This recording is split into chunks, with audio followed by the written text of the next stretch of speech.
चुके हैं, आपने जो है स्वागत किया। हम राहुल गांधी जी का धन्यवाद करना चाहते हैं। मैं श्री राजीव शुक्ला जी का बहुत बहुत स्वागत करना चाहूंगा, जो हिमाचल प्रदेश के प्रभारी है। श्री राजीव शुक्ला जी का, अपने लोकप्रिय मुख्यमंत्री ठाकुर सुखविंदर सिंह सुक्खू जी का सभी का स्वागत करेंगे, सभी का धन्यवाद करेंगे कि आप लोग आए और हमारे राहुल गांधी जी का स्वागत हम जो है वो कर रहे हैं, सभी मिल रहे हैं। मैं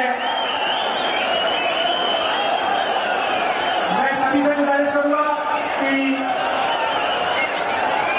इसके बाद जो है ठाकुर हर्षवर्धन सिंह चौहान और श्री अजय सोलंकी जी और श्री विनय कुमार जी जो है वो सिरमौर का एक निशानी जिसको कहते हैं लोहिया और लोहिया टोपियां डालना है, स्वागत करेंगे। लोहिया टोपी लगाई ठाकुर हर्षवर्धन सिंह चौहान जी ने, ये लोहिया बना के जो यहाँ की धरोहर है, जो हमारे यहाँ के जो है वो पहले मुख्यमंत्री भी पहना करते थे, डॉक्टर सिंह कुमार लोहिया, ये यहाँ की जो है वो राहुल गांधी जी जो है वो इसी के साथ जो है ये समारोह जो है वो चल रहा है। राहुल गांधी जी का बहुत बहुत धन्यवाद सर आपका। आपने गुजारिश करूंगा सभी लोगों से जो स्थान ग्रहण करें, सभी लोग मंच को खाली आगे से खाली करें, सभी लोग मंच को खाली करें। और मैं गुजारिश करूंगा, मैं बहुत ही आदर सम्मान के साथ गुजारिश करूंगा हमारे हिमाचल प्रदेश के प्रभारी आदरणीय योग्य श्री राजीव शुक्ला जी से कि वो मंच पे आए और अपना संबोधन करें हिमाचल प्रदेश के बारे में।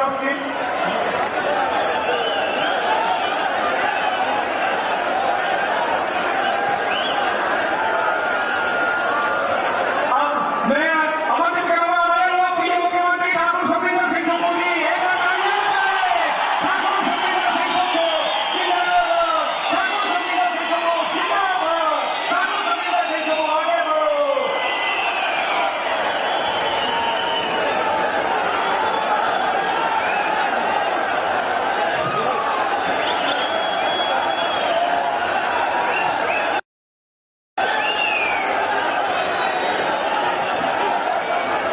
कांग्रेस पार्टी के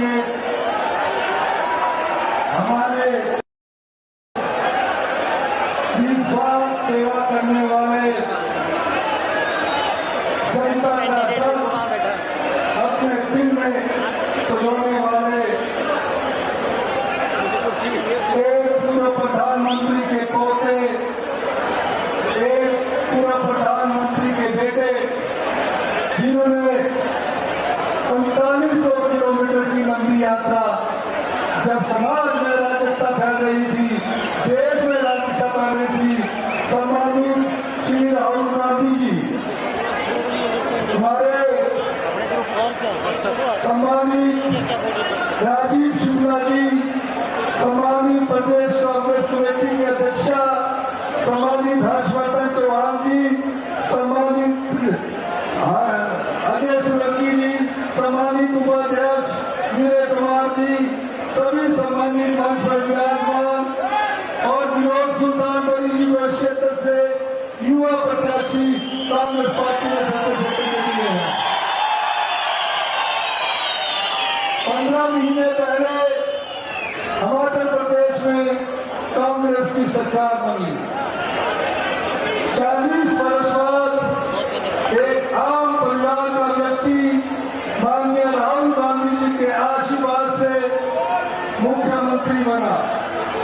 मुख्यमंत्री बनने के बाद मेरे नेता राहुल जी ने मुझे एक ही संदेश दिया, समाज के अंतिम व्यक्ति तक आपने पहुंचना है, गरीबों की आवाज आपने बनना है, महिलाओं का सम्मान आपने करना है, युवाओं को रोजगार के अवसर आपने देने हैं।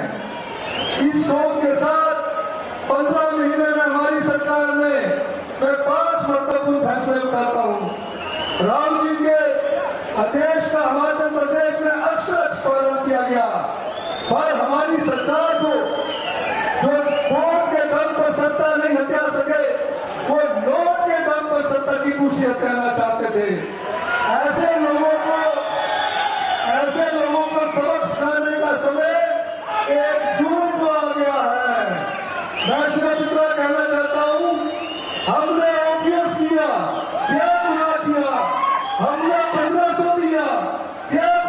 दिया, हमने विधवा महिलाओं के बच्चों को मुफ्त 27 साल तक शिक्षा दी, क्या गुनाह किया? हमने अनाथ बच्चों को सहारा दिया, क्या गुनाह किया? हमने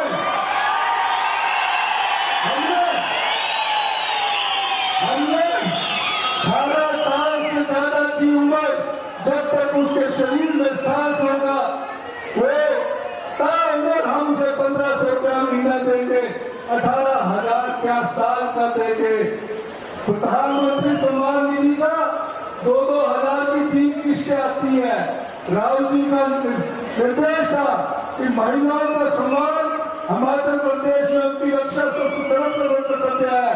राहुल जी 18 साल की उम्र की बेटी को, बहन को, जब तक उसकी जिंदगी रहेगी, हम इसे साल का 18,000 रुपया देंगे। यही नहीं, अंत में ऐसे मैं कहना चाहता हूं, ये लड़ाई ईमानदारी की बेईमानों से है, ये लड़ाई झूठ की सत्य से है, ये लड़ाई धर्म और अधर्म की लड़ाई है, ये लड़ाई भेदभाव और बांटा की लड़ाई है। 1 जून को जो वोट डालने जाएंगे, आप अपना ये मन में विचार करके बताइए कि बेईमान बार-बार ईमानदार से टकराता है। जीत ईमानदारी की होती है, झूठ बार-बार सबसे टकराता है, जीत सच की होती है। हमारे पास धन नहीं है, लेकिन मैं कह सकता हूं 1 तारीख को जब आप वोट डालने जाएंगे, जो भारतीय जनता पार्टी के राजनीतिक मंडी में बिके हुए लोगों को खरीदती है, जो भाजपा की भावनाओं को, जो भाजपा जनता की भावनाओं का सौदा करती है, ऐसी पार्टी को सबक 1 जून को आपने सिखाओगे। ये लड़ाई जनता की लड़ाई है। 75 साल की आजादी के बाद अगर हमारे सबसे बड़ा अधिकार नहीं मिला, तो वो वोट का अधिकार है, जो इस कांग्रेस पार्टी की नीतियों के कारण हजारों साल की गुलामी के बाद वोट का अधिकार आपको मिला है। इस वोट के अधिकार को बीजेपी खरीदना चाहती है। हिमाचल के लोग देश भविष्य की राजनीति की दिशा तय करने वाले हैं। 1 तारीख को जनता जीतेगी और धन हारेगा। सत्ता के हत्याने वाले जो धन का प्रयोग करते हैं, उसको हराने का समय आ गया है। तो लोकतंत्र की सबसे बड़ी ताकत जनबल है। मैं कहूंगा जनबल जीतेगा और धनबल हारेगा। तो जनबल जीतेगा और मेरे साथ नारा लगा है, मेरे साथ नारा लगा है, जनबल जीतेगा, जनबल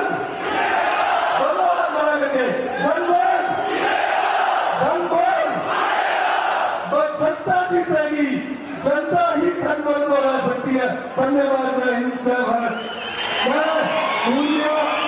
हमारे यहाँ से फिरोज सुल्तानपुरी युवा है, पढ़े लिखे हैं, विधायक हैं, आप उनको आशीर्वाद देंगे। बहुत बहुत धन्यवाद।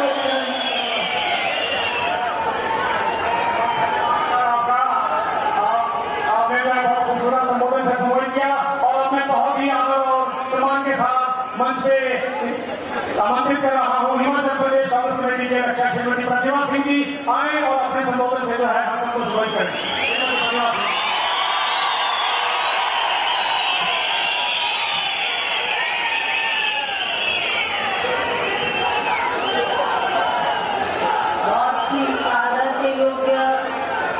हमारे कांग्रेस पार्टी के सर्वश्रेष्ठ नेता श्री राहुल गांधी जी, हमारे बहुत ही माननीय मुख्यमंत्री श्री सुखबीर सिंह जी, हमारे प्रभारी श्री राजीव शुक्ला जी, श्री हर्षवर्धन चौहान जी, रोहित ठाकुर जी, रविराज जी, विनय कुमार जी, हमारे वीरेंद्र सिंह जी आए हैं। ये हर मीटिंग में हमारा सहयोग और साथ देते हैं, इसका भी हम बहुत आभार व्यक्त करते हैं। श्री अजय सुरागी जी और मंच पे बैठे कांग्रेस पार्टी के सभी वरिष्ठ नेतागण, हमारे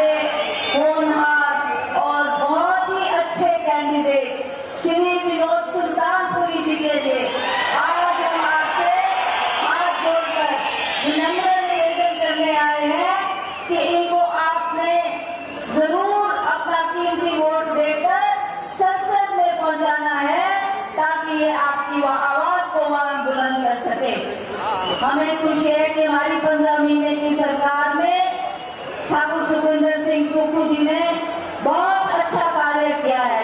वो काम किए जिसका हमने वायदा लोगों को दिया था।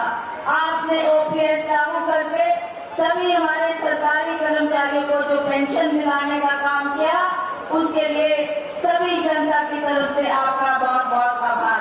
आपने हर महिला के खाते में 1500 डालने की बात की, उसके लिए भी आपका आभार। और आप सबकी तरफ से, महिलाओं की तरफ से हम सरकार का बहुत बहुत आभार व्यक्त करते हैं।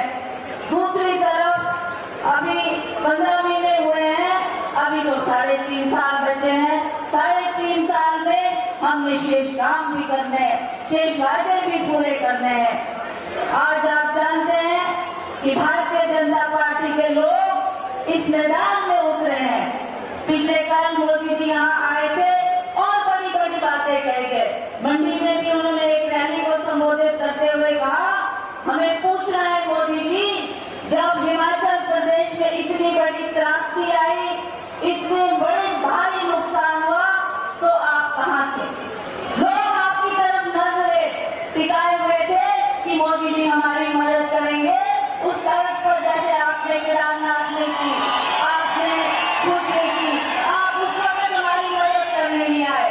मुख्यमंत्री और मैंने जाकर प्रधानमंत्री जी से बात की, हमने उनसे आर्थिक सहायता की मांग की, पर हमें अफसोस है प्रधानमंत्री जी ने ऐसे त्रासदी के वक्त में एक पैसा भी देना मुनासिब नहीं समझा।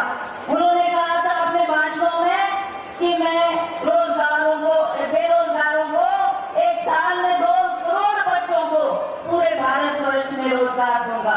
उन्होंने कहा था मैं महंगाई कम करूंगा। उन्होंने कहा था मैं भ्रष्टाचार हटाऊंगा। आज उन बातों पे बात नहीं करते मोदी जी। ना रोजगार की बात है, ना महंगाई की बात है, ना भ्रष्टाचार की बात है। वो जानते हैं उनकी खुद की सरकार आज भ्रष्टाचार से लिप्त है।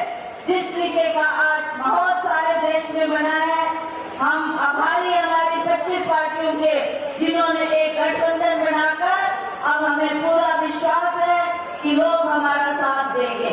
लोग इस परिवर्तन को चाहते हैं। अब लोग जो मोदी का नाम बार बार रटते थे, आज वो इससे खफा है, वो नाराज है कि मोदी जी आपने जो कहा वो ना करके दिया और ना ही कोई आने वाले वक्त में आपसे उम्मीद है। एक ही पार्टी है देश में जो हमारी सरकार का, हमारी संविधान की रक्षा कर सकती है।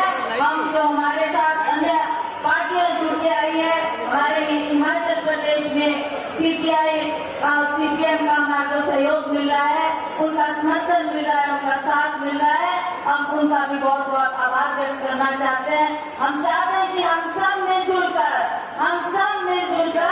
दोबारा से इस देश में एक गठबंधन की सरकार को जो हम बनाने जा रहे हैं, उसमें आपका सहयोग करिए। अंत में मैं सुल्तानपुरी जी, जो हमारे बहुत ही होनहार हमारे विधायक के किसानों से, जिनको पार्टी ने किया है, इनकी पिताजी ने भी बहुत सेवा की है इस क्षेत्र की, और उसी तरह से ये भी काम करेंगे, ये मैं आपको विश्वास दिलाना चाहती हूँ। अंत में सभी यहाँ पर आए हमारे महानुभाव, हमारे सेवा दल, एनएसयूआई, यूथ कांग्रेस, महिला कांग्रेस, ये सभी पदाधिकारी तथा सदस्यगण का भी बहुत बहुत आभार प्रकट करना चाहती हूँ। हमारे बीच में छत्तीसगढ़ के पूर्व मुख्यमंत्री बघेल जी आए हैं, इनके भी हम आभारी है कि आप हर रैली में शामिल होते हैं, हमारा मनोबल बढ़ाते हैं। आपका बहुत बहुत धन्यवाद। हमारे पत्रकार बंधु यहाँ हैं, मीडिया के बंधु आए हैं, कि आपसे भी मैं निवेदन करना चाहती हूँ कि हमारी आवाज को उठाएं। आज देश को बचाने की बात है, संविधान को बचाने की बात है, तो मैं आप सबका पुनः बहुत बहुत धन्यवाद करना चाहती हूँ। अब आप राहुल जी को सुनना चाहते हैं। अब इन्हीं शब्दों के साथ मैं आप सबका पुनः बहुत बहुत धन्यवाद करती हूँ। जय हिंद, जय भारत। बहुत शुक्रिया मैडम, आपने बहुत ही अदब के साथ हिंदुस्तान के करोड़ों किलो की धड़कन श्री राहुल गांधी जी को आमंत्रित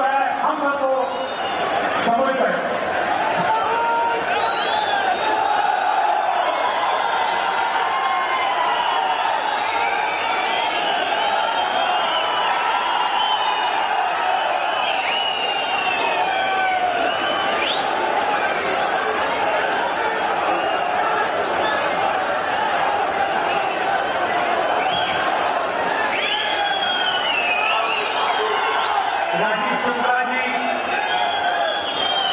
चीफ मिनिस्टर भूपेंद्र सिंह सुक्खू जी, प्रतिभा सिंह जी, भूपेश बघेल जी, हर्षवर्धन चौहान जी, रोहित ठाकुर जी, अजय सोलंकी जी, शांडिल जी, विनय कुमार जी, कुलदीप राठौर जी, आनंद परमार जी, विशेष जंग जी, हमारे कैंडिडेट विनोद सुल्तानपुर जी, जरा यहाँ आइए।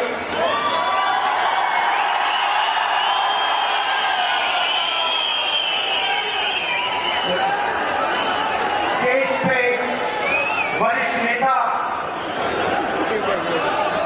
हमारे सारे के सारे प्यारे कार्यकर्ता, जिनको मैं आजकल बब्बर शेर कहता हूं,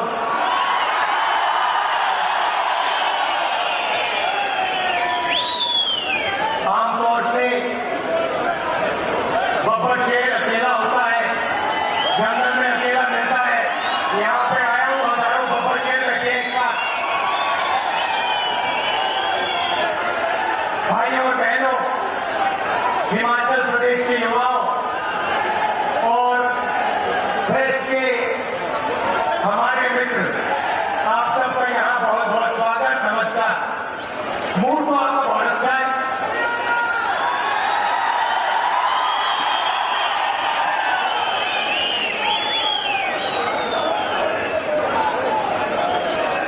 सुक्खू जी ने कहा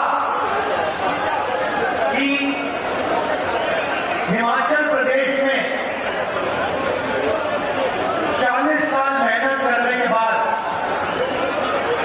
एक आम कार्यकर्ता, आम आदमी हिमाचल प्रदेश के चीफ मिनिस्टर बने। अब मैं इसके बारे में दो चीजें कहना चाहता हूं। पहली बात कि मैंने अपनी आंखों से सुक्खू जी को मेहनत करते हुए देखा है, कांग्रेस पार्टी की विचारधारा के लिए लड़ते हुए देखा है। और दूसरी बात आपने कहा आम कार्यकर्ता, आम आदमी और आम कार्यकर्ता नहीं होता है, सब के सब लोग स्पेशल होते हैं। हर व्यक्ति की कोई ना कोई स्ट्रेंथ होती है और हमारे सारे के सारे कार्यकर्ता दिल से दिन भर मेहनत करते हैं। जब हमारी सरकार होती है, हमारी विचारधारा को प्रोपेगेट करते हैं। जब बीजेपी की सरकार होती है या दूसरों की सरकार होती है, तो हमारी जो विचारधारा है उसकी रक्षा हमारे सारे के सारे स्पेशल कार्यकर्ता करते हैं।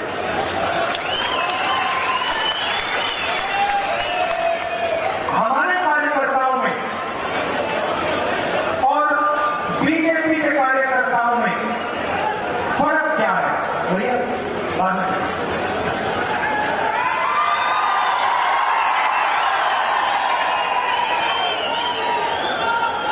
आपसे बातचीत करनी है, गाइडेंस कर रहा हूं।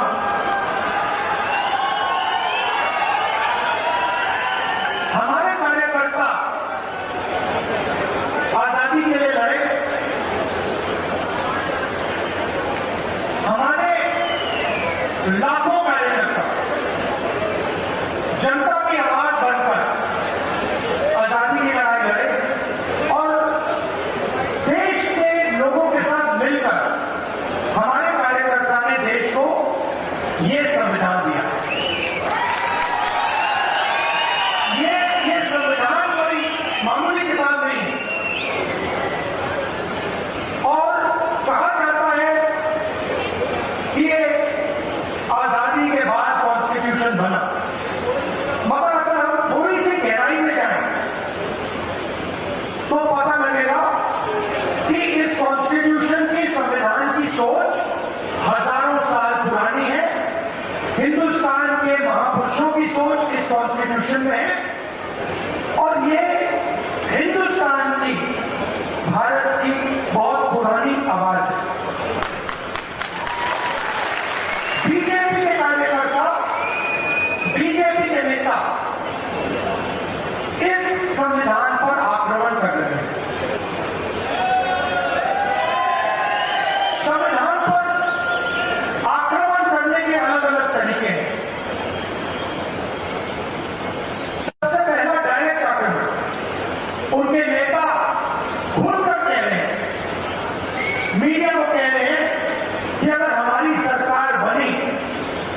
थी।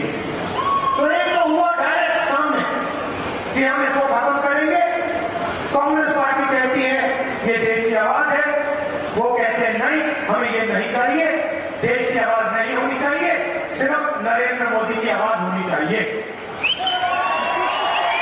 मतलब आपने सुना, अपने आप अपने कानों से आपने सुना। आजकल नरेंद्र मोदी के इंटरव्यू चल रहे हैं, देखे होंगे आपने, वो चार चक्के बैठा देते हैं और फिर वो सवाल पूछते हैं, मोदी जी एक बात बताइए, आप आम कैसे खाते हो? आप क्या उसको छील के खाते हो या चूस के खाते हो? मोदी जी जवाब देते हैं, पता नहीं, सब कुछ अपने आप होता है। मैं बाकी हिंदुस्तान जैसे मैं बायोलॉजिकल नहीं हूं। बाकी हिंदुस्तान खेती करता है, मेहनत करता है, मुझे तो परमात्मा गाइड करते हैं। मैं हिंदुस्तान में एक ऐसा व्यक्ति हूं अकेला जिसका डायरेक्ट परमात्मा के साथ कनेक्शन है। उन्होंने कहा और चमचे कहते हैं वाह वाह वाह वाह वाह, कमाल की बात हुई, कमाल की बात है, क्या हुआ, क्या हुआ।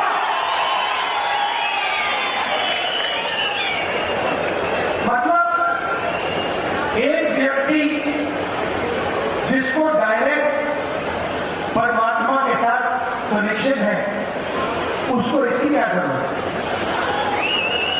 वो तो डायरेक्ट बात कर रहे हैं। मुझे थोड़ा डर लग रहा है। मैं सोच रहा हूं कि भाई इसके हाथ में तो परमाणु बम है,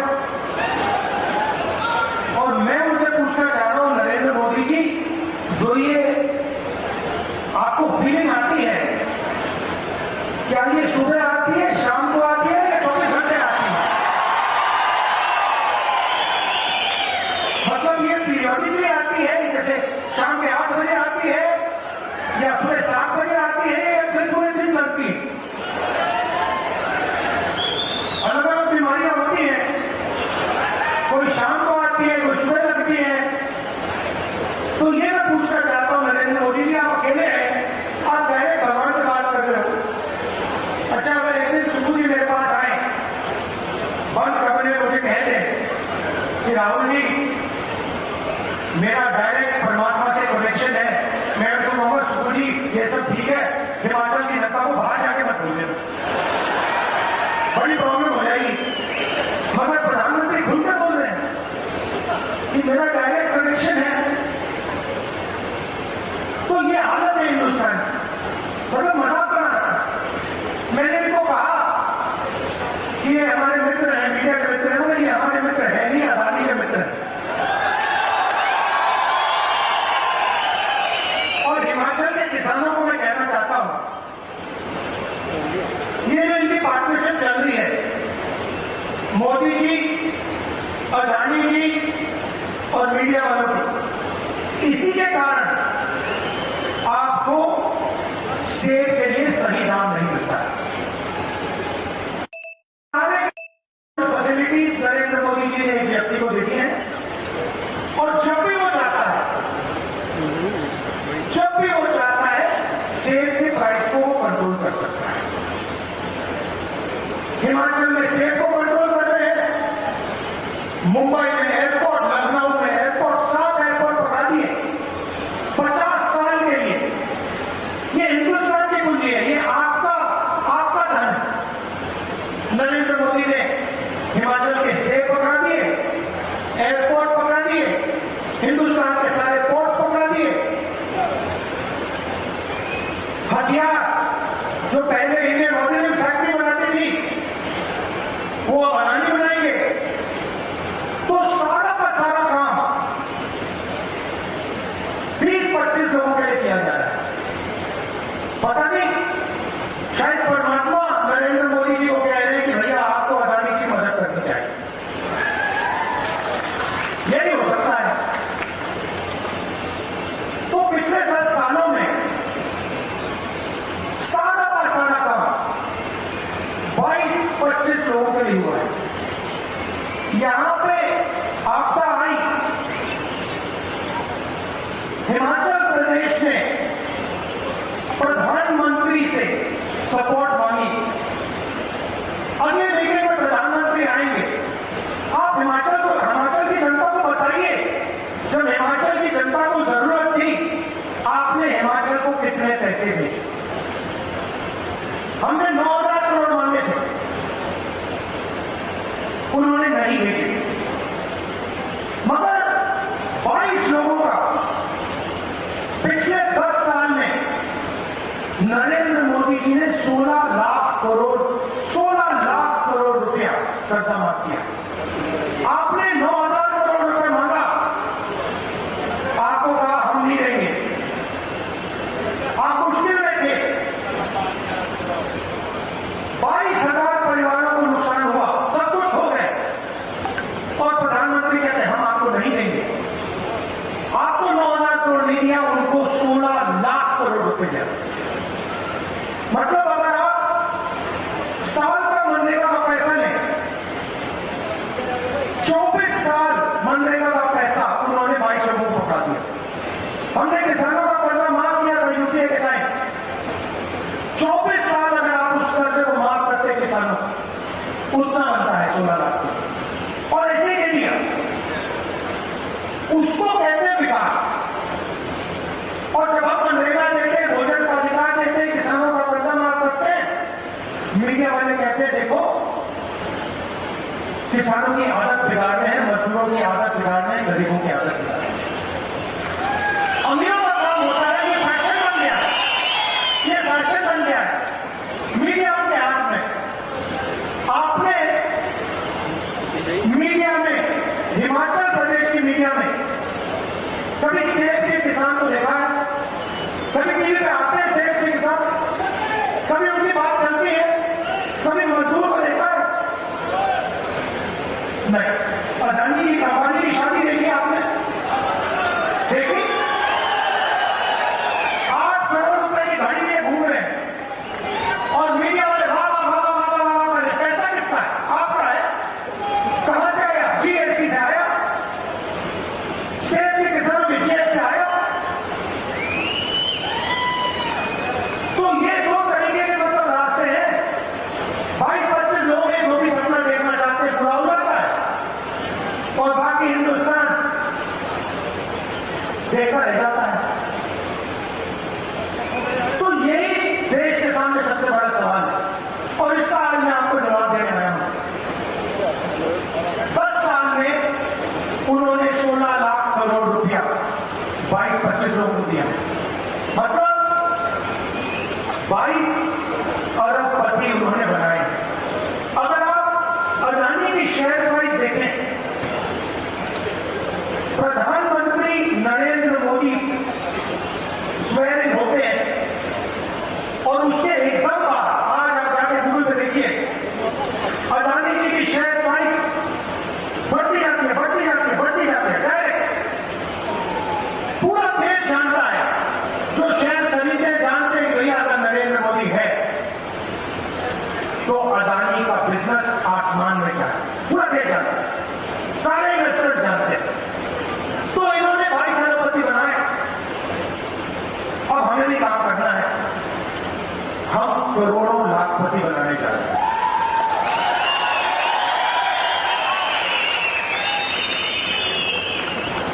देश के सारे के सारे गरीब लोगों की लिस्ट बनेगी। ये हमारा पहला काम होगा। देश के सारे गरीब लोगों की लिस्ट बनेगी। हर परिवार में से, हर गरीब परिवार में से एक महिला का नाम चुना जाएगा। हिमाचल प्रदेश में, उत्तर प्रदेश, तमिलनाडु, हर प्रदेश में इस लिस्ट में किसान के परिवार होंगे, मजदूर के होंगे, बेरोजगार युवाओं के परिवार होंगे, छोटे व्यापारियों के परिवार जुलाई को करोड़ों महिलाओं के बैंक अकाउंट में 8,500 रुपए आपको मिलेंगे। जुलाई में 5 जुलाई, 5 अगस्त, सितंबर, अक्टूबर, नवंबर, दिसंबर, जनवरी,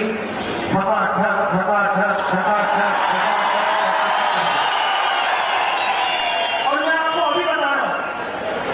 मैं आपको अभी बता रहा हूं, जब ये होगा, ये सारे के सारे प्रेस वाले कहेंगे कि देखो इंडिया की सरकार गरीबों को डायरेक्ट बैंक अकाउंट में पैसा डालकर उनकी आदत बिगाड़ दी है। और मैं कहूंगा कि अगर आप लोगों ने ज्यादा बोला, हम उसको दुगना कर दें। मुझे कोई फर्क नहीं पड़ता, आपकी क्रेडिबिलिटी गई, खत्म हो गई है, कोई आपकी बात सुनता ही नहीं है, क्योंकि आप उनके हो, आप हमारे हो ही नहीं, आप जनता के हो ही नहीं, आप किसानों के, मजदूरों के, छोटे व्यापारियों के हो ही नहीं। नोटबंदी की नरेंद्र मोदी जी ने हिंदुस्तान के सारे छोटे व्यापारियों को खत्म कर दिया। जीएसटी, गलत जीएसटी लागू की, प्रेस वालों ने एक शब्द नहीं बोला, बिल्कुल चुप बैठे रहे। तो इसीलिए हर महीने फटाफट अंदर जाए, और उस दिन तक जाएगा जिस दिन तक ये परिवार गरीबी रेखा से नीचे हो। जब परिवार गरीबी रेखा से ऊपर आ जाएगा तो उसके खाते में ये पैसा नहीं आएगा, मगर उस दिन तक सब गरीबों को हिंदुस्तान की सरकार 1 लाख रुपए साल करेगी। यहां पे किसानों को प्राइस फिक्सिंग का मुकाबला करना पड़ता है। जैसे मैंने कहा, अडानी के आते हैं, किसानों को सेब बेचना होता है, प्राइस मिल जाती है, और उसके एकदम बाद जब किसान सेब बेच देता है, प्राइस बढ़ जाती है।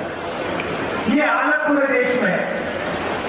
किसान जाते हैं, मार्केट में जाते हैं, कुछ भी खरीदते हैं, शर्ट, पैंट, मोबाइल फोन, उस पर प्राइस लिखी होती है,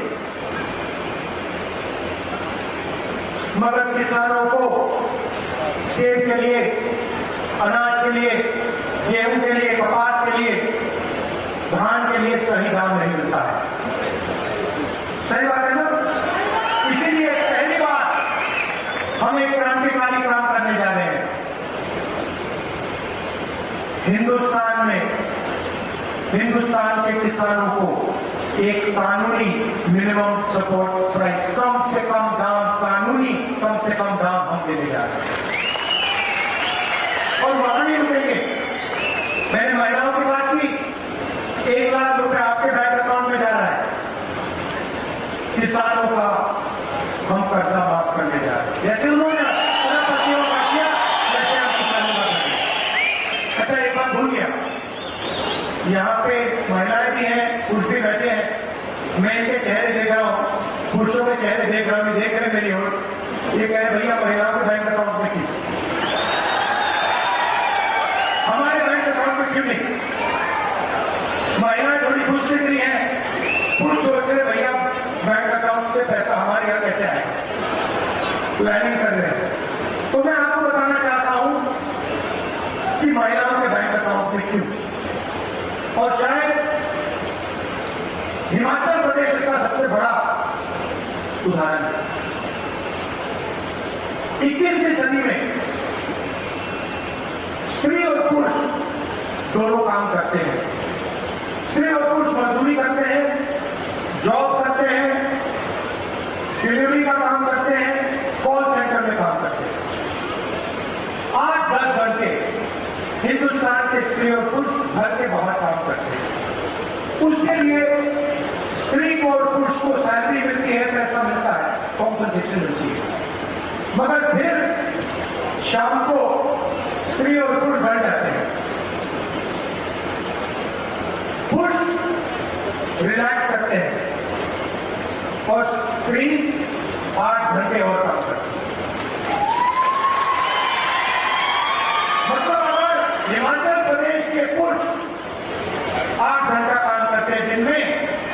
तो हिमाचल प्रदेश की जो स्त्री है वो 16 घंटे काम करती है। ये शायद कुछ लोगों को अच्छी नहीं लगी, देखिए ताली और बजानी, आप थोड़ा ताली कम बजानी। इसीलिए हम महिलाओं के बैंक अकाउंट में 1 लाख रुपए 8,500 फटाफट फटाफट फटाफट। मगर मैं जानता हूं कि अंत में प्रेशर डाल के आपके बैंक अकाउंट से ये लोग पैसा उठा के ले जाएंगे, तो इनको भी फायदा होगा। अब यहां युवा भी है, कह रहे भाई राहुल जी आप किसानों की बात कर रहे हो, आपने अरबपतियों की बात की, डिमोनेटाइजेशन जीएसटी की बात की, महिलाओं के बैंक अकाउंट में पैसा डाले, हमारा क्या होगा? नरेंद्र मोदी जी ने हमें वायदा किया था 2 करोड़ युवाओं को रोजगार दूंगा, कुछ नहीं हुआ। सरकारी रोजगार, सरकारी प्लेसमेंट्स नहीं होती हैं, पेपर लीक होते रहते हैं, हमें झूठ बोला जाता है, हमारा क्या होगा? सबसे पहले हमने पता लगाया है 30 लाख सरकारी नौकरियां खाली पड़ी हैं, वो 30 लाख नौकरियां हम आपके हवाले कर दें। मैं आपको 2 करोड़ का झूठ नहीं बोलूंगा, हमने पता लगाया है जो हम कर सकते हैं, मैं आपको बोलूंगा। तो 30 लाख सरकारी नौकरी हम आपके हवाले करते हैं। दूसरी बात मनरेगा में हम गरीब लोगों को अधिकार देते थे रोजगार, मगर जो हमारे ग्रेजुएट्स हैं, college graduate, university graduate, diploma holders, उनको मनरेगा योजना से फायदा नहीं होगा, क्योंकि वो मजदूरी नहीं करेंगे वो ग्रेजुएट। तो अब हम हिंदुस्तान के ग्रेजुएट के लिए एक नया अधिकार लाने जा रहे हैं। इसका नाम है पहली नौकरी पक्की अधिकार। Public sector, BHEL, HEL, private sector, बड़ी बड़ी कंपनियों में, सरकारी ऑफिस, सरकारी अस्पताल, सरकारी कॉलेज, यूनिवर्सिटी में हिंदुस्तान के बेरोजगार युवाओं को यह अधिकार मिलेगा। 1 साल की नौकरी आपको पक्की मिलेगी, बेहतरीन ट्रेनिंग इन कंपनियों में, ऑफिस में आपको मिलेगी, और हर महीने आपके बैंक अकाउंट में फटाफट फटाफट फटाफट 8,500 रुपए। 1 साल में आपके बैंक अकाउंट में 1 लाख रुपया जाएगा। महिलाओं के बैंक अकाउंट में, बेरोजगार युवाओं के बैंक अकाउंट में, किसानों के बैंक अकाउंट में, मजदूरों को आज मनरेगा में 250 रुपए मिलता है, हमारी सरकार आएगी 400 रुपए मिलेगा। आशा आंगनवाड़ी में जो महिलाएं काम करती हैं, आपकी आमदनी हम दुगनी करने जा रहे हैं। अब मैं आपको थोड़ा समझाना चाहता हूं कि हम ये कैश इंजेक्शन जो है, पैसे का इंजेक्शन हिंदुस्तान के गरीब लोगों को क्यों कर रहे हैं? इसके पीछे सोच है। ये कोई फ्री गिफ्ट नहीं है, ये मत सोचिए कि आपको फ्री गिफ्ट दिया जाए। देखिए नरेंद्र मोदी जी ने उनका 16 लाख करोड़ रुपया कर्जा माफ किया, बड़े बड़े अरबपतियों का। उन्होंने इस पैसे से लंदन में, न्यूयॉर्क में, ऑस्ट्रेलिया में, जापान में, चाइना में अलग अलग चीजें खरीदी, जमीन खरीदी, रियल एस्टेट खरीदा, मगर जो उन्होंने धन खर्चा है वो पूरा का पूरा उन्होंने बाहर खर्चा है, हिंदुस्तान में पैसा नहीं खर्चा। इसके कारण हिंदुस्तान की अर्थव्यवस्था आज से चलने लगी, रोजगार नहीं पैदा हो रहा। अब हम क्या कर रहे हैं? हम पैसा आपके बैंक अकाउंट में डालते, आप इसको अमेरिका में नहीं खर्च करोगे, जापान में नहीं खर्च करोगे, आप इसको हिमाचल प्रदेश के गांव में, कस्बों में, खर्च करोगे। जैसे ही आप ये पैसा हजारों करोड़ लाखों करोड़ रुपए जैसे ही आप इस पैसे को खर्च करोगे, वैसे ही आप कैसे खर्च करोगे? आप शर्ट खरीदोगे, पैंट खरीदोगे, स्कूटर खरीदोगे, मोटरसाइकिल खरीदोगे, मोबाइल फोन खरीदोगे, ये चीजें खरीदोगे। जैसे ही आप खरीदना शुरू करोगे, वैसे ही हिंदुस्तान की फैक्ट्रियां मेड इन इंडिया शुरू हो जाएगी। और उन्हीं फैक्ट्रियों में जिन बेरोजगार युवाओं को हम ट्रेनिंग दे रहे हैं, जिनके बैंक अकाउंट में हम 1 लाख रुपए डाल रहे हैं, उन्हीं फैक्ट्रियों में मेड इन इंडिया वाली, सच्ची मेड इन इंडिया वाली फैक्ट्री में उन्हीं बेरोजगार युवाओं को रोजगार मिलने जा रहा है। तो एक प्रकार से जैसे मोटरसाइकिल स्टार्ट होती है, पहले आपको फ्यूल टैंक में पेट्रोल भरना पड़ता है, वैसे ही हम हिंदुस्तान की अर्थव्यवस्था में पेट्रोल फ्यूल डाल रहे हैं।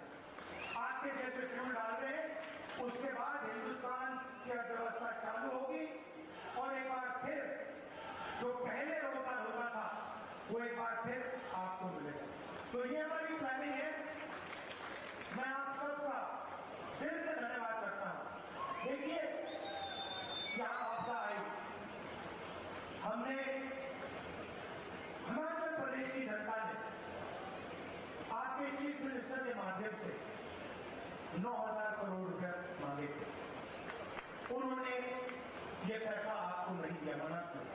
और उसके एकदम बाद जब हिमाचल प्रदेश को सरकार की सबसे ज्यादा जरूरत थी, उन्होंने पूरा दम लगाकर आपकी सरकार को चोरी करने की कोशिश की।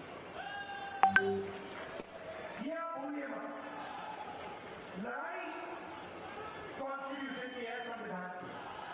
जो भी आपको मिला है, आपको स्टेट मिला ना, जो आपको हिमाचल प्रदेश स्टेट मिला, वो इस कॉन्स्टिट्यूशन की देन है। इस कॉन्स्टिट्यूशन के बिना हिमाचल प्रदेश प्रदेश ही नहीं बन सकता। इसी के इसकी रक्षा करनी है। ये अम्बेडकर जी का कॉन्स्टिट्यूशन है, महात्मा गांधी जी का, जवाहरलाल नेहरू का, और हिंदुस्तान की आवाज इस कॉन्स्टिट्यूशन में गूंजती है। मैं जानता हूं हमारे कार्यकर्ता इस कॉन्स्टिट्यूशन संविधान के लिए लड़ेंगे और यहां से हिमाचल प्रदेश में चारों की चारों सीट कांग्रेस पार्टी को आप दिलवाने का काम करें।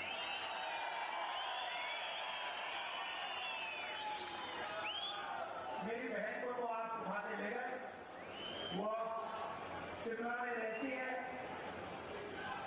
ये याद रखिए कि हम दोनों, प्रियंका और मैं, दिल्ली में आपके सिपाही हैं। सुप्रीम जी और कांग्रेस पार्टी की टीम हिमाचल प्रदेश में आपके सिपाही है। दिल्ली में लोकसभा में मैं आपका सिपाही हूं, प्रियंका जी आपकी। आप सबका दिल से बहुत बहुत धन्यवाद। नमस्कार, जय हिंद, जय हिमाचल।